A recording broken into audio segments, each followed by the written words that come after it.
Hey guys, it's LP from Techno Buffalo, and today we'll be taking a tour of Windows 7. We'll be looking at the new features and basically looking at how they work. This is the release candidate version of the beta Build 7100, and I'm running this overview on a mid-range setup. I have an Intel Quad clocked at 3.4 GHz and 4 gigs of semi-fast RAM. I'm running Windows 7 off a RAID 0, so it may run a bit faster than off a single hard drive. And as you can see, even though I'm running the two Caviar Black hard drives and RAID, the Windows 7 performance testing gave me only a 5.9. Anything above 5.9 is apparently reserved for solid-state drives. Okay, let's get started. An important factor in operating system, in my opinion, is how it looks. It's essentially the piece of software that you're going to be looking at most of the time while sitting at your computer. So it's definitely something you don't mind to be pleasing to the eye. Windows 7 comes with extensive customization features. The wallpapers on themes can now be set as basically slideshows. The pre-installed themes I think are quite nifty. Microsoft has really found some nice looking high-res wallpapers. There are a bunch of pictures spanning from gorgeous landscape shots to some pretty freaky looking character drawings as well. Apparently Mr. Gates has some time to doodle now that he's retired. And he's definitely been getting some stylistic influences from Salvador Dali.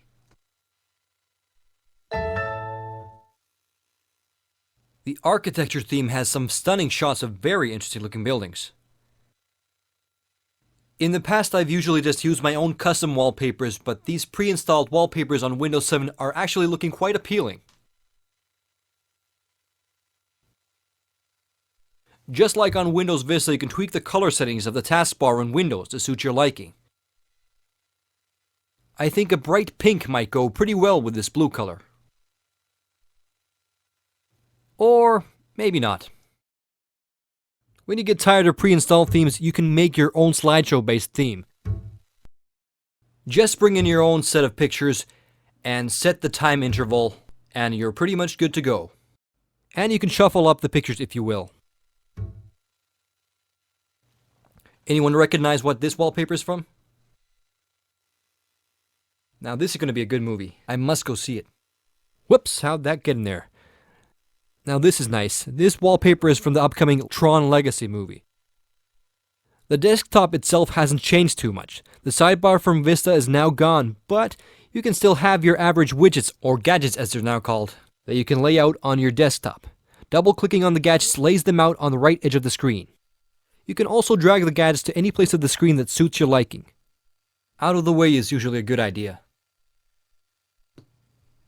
A transparent grid automatically aligns the gadgets and icons and keeps the desktop looking clean.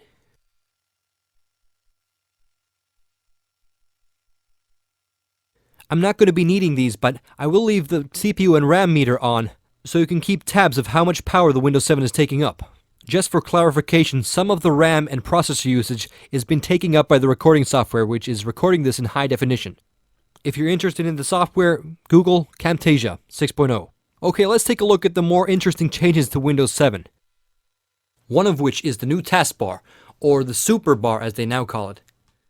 Interesting prefix. I would have called it the mega bar. Moving aside from the obvious aesthetic improvements, there have been a couple of new features added to the taskbar. When you run your cursor over the tab, you get a preview of the program's open windows. In this case, we're looking at the open tabs in Internet Explorer. And when you run your mouse over the small preview windows, you can quickly preview the entire page without actually accessing it.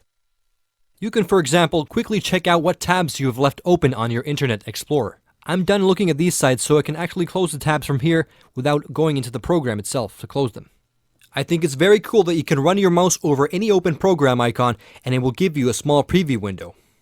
Also, a cool new added feature is that when you right-click on an icon, you get some very convenient options. When you, for example, right-click on the Internet Explorer icon, you see your favorite or pinned websites on the top, and here you can see your most frequently visited pages, which you can launch directly with good haste.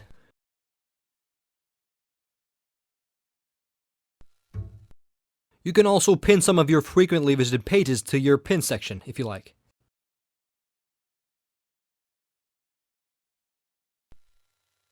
Okay, also a very nifty new feature is that when you download any file on Internet Explorer, you get a pretty cool progress bar on the taskbar tab itself.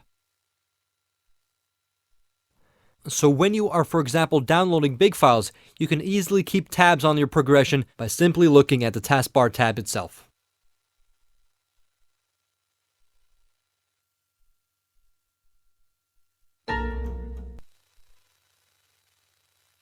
The right-clicking features work on any program as well. Here you can see some recent folders I've accessed, and while we're here, you probably noticed the Windows 7 has some new sounds. Accessing folders gives out a kind of jazzy bass string chime.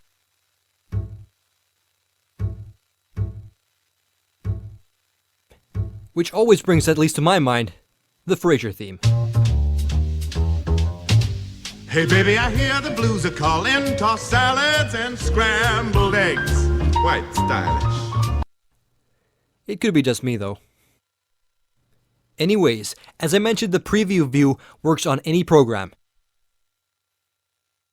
Right-clicking on the Microsoft Word brings out an option to launch recent Word documents, and it's an option that I very frequently use. Windows 7 also has some mouse-free commands for operating the taskbar.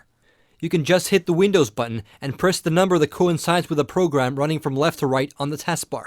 For example, I want to launch the Google Chrome program, which is second from the left. So I hit Windows 2. The VLC player is fifth from the left, so I hit Windows 5. This is also a feature I've grown accustomed to, and I use quite often. I mean, come on, moving your mouse is so 2007. Okay, let's actually bring the VLC player back up and I'll show you a cool new feature. In Windows 7, you can grab almost any program and run it against the edges of your desktop.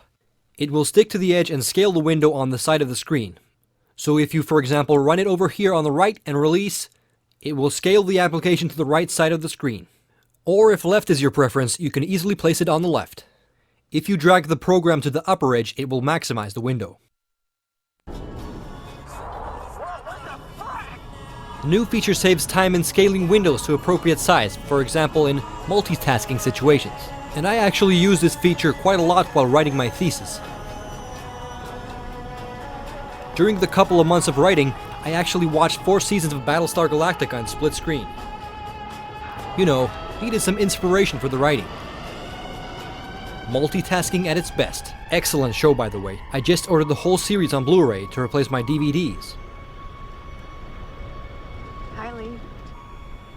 Kara? Don't freak out, it really is me. Another feature coming up is called Arrow Shake. For this, we need to create a bit of a mess, so let's open all these programs on top of the VLC player. Ever so often, you might find yourself in a situation where you have a lot of windows and junk open on the desktop, and you just need to get rid of all windows except one. Arrow Shake is a solution for this. Just grab a program from the top and shake it violently. As you can see, all other windows are minimized. Shake it again and it's a mess all over again. And shake. Not a bad feature, but sometimes you just want to clear the entire desktop. And a button for this is found way down here on the right. Clicking it will clear the desktop. I know where it is, and I'm gonna take us there. It's great to see that this time around Microsoft have really listened to the core users. They've kept all the features that worked and fixed or improved on some of the features and issues that didn't work on Windows Vista. One of the reasons why I skipped on Windows Vista was the gaming on the operating system was worse than on Windows XP. As you may have guessed, I play a lot of games. Here are some of the games I've played recently, but let's take a look at how Windows 7 can handle one of my favorites. Okay, video settings are at max, and let's play some Fallout 3 with Windows 7. Welcome to On Vista, I would be getting some lower frame rates and some stability issues as well. Even though Vista had DirectX 10 support, which the XP lacked, not many games supported DirectX 10 at the time, so I had no reason to stick with Vista. But Windows 7 brings a change to this. It's equally as fast as XP in gaming, and it brings DirectX 10 support, and support for the upcoming DirectX 11 as well. In my heart I have but one. Hello, kind sirs, would you like to have 8 mini nukes? Have some. And that one is Oh! no other. Ooh, that's gotta hurt. This is the first of many Windows 7 videos to come. Next month I'll be comparing Windows 7 against the Mac OS X 10 Snow Leopard, which launches in September.